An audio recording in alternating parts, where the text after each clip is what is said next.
This is a lecture from OpenTuition.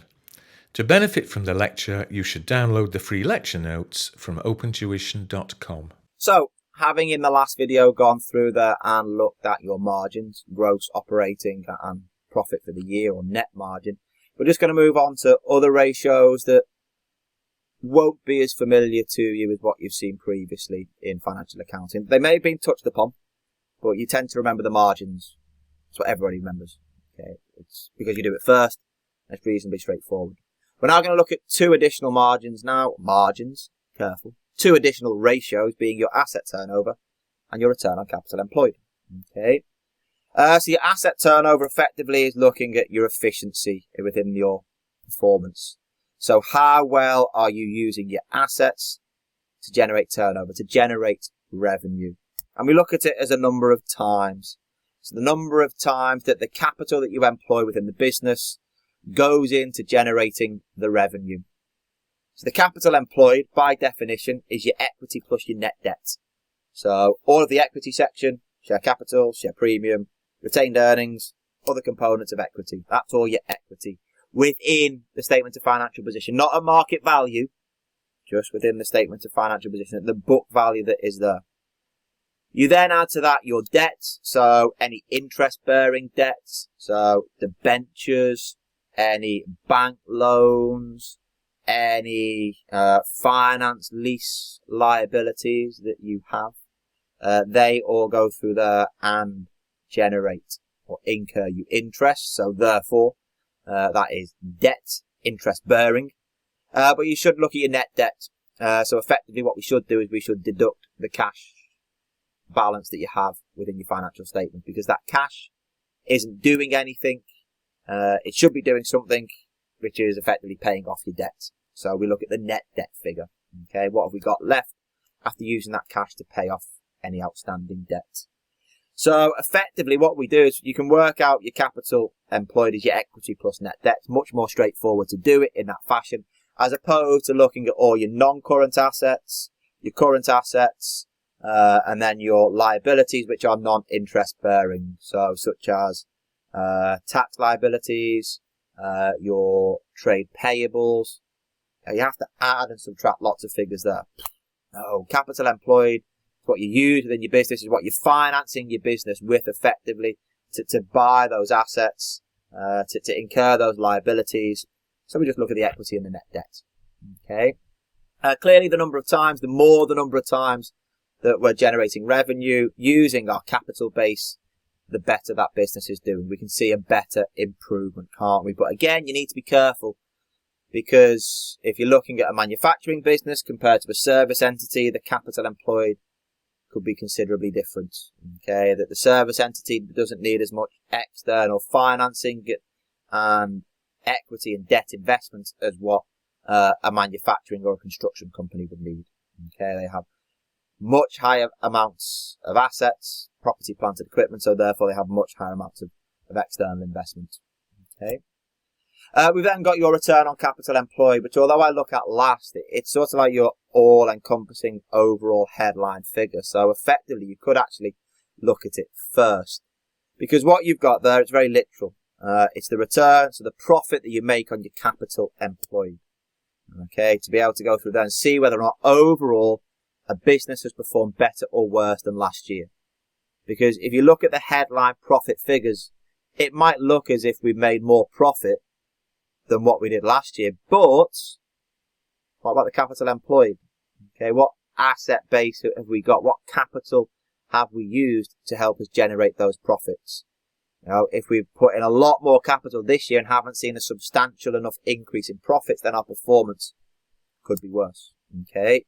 Likewise as well, if we're comparing one entity to another in terms of their overall performance, this is a better way of looking at it, because it eliminates the size of the industry, doesn't it?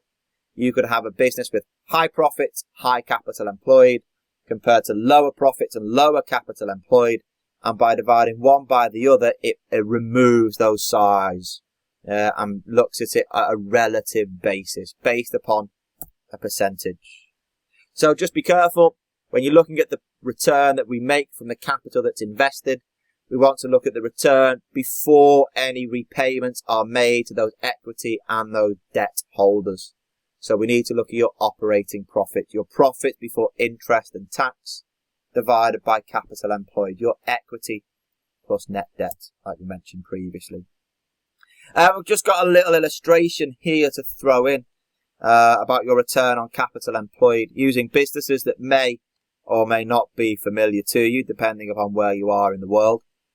But IAG, the International Airlines Group, so effectively the combined entity of British Airways and Iberia, and then its low-cost rival, Ryanair. Okay, I've taken the figures from the London Stock Exchange website. They have different year-end, but let's not worry about that too much. Look at the two businesses. The profits that IAG make compared to Ryanair are huge. Okay. Now IAG send people further afield, don't they? Ryanair operate all around Europe. British Airways, Iberia, operate to the Middle East, Australia, America. That's its most lucrative market. Southern America, in terms of where Iberia flies. So it makes massive profits because it goes through there and offers premium seats in first class and business class. That place where you dream of one day being able to go through there and turn left getting onto the plane as opposed to turning right and sitting at the back with everybody else. Okay.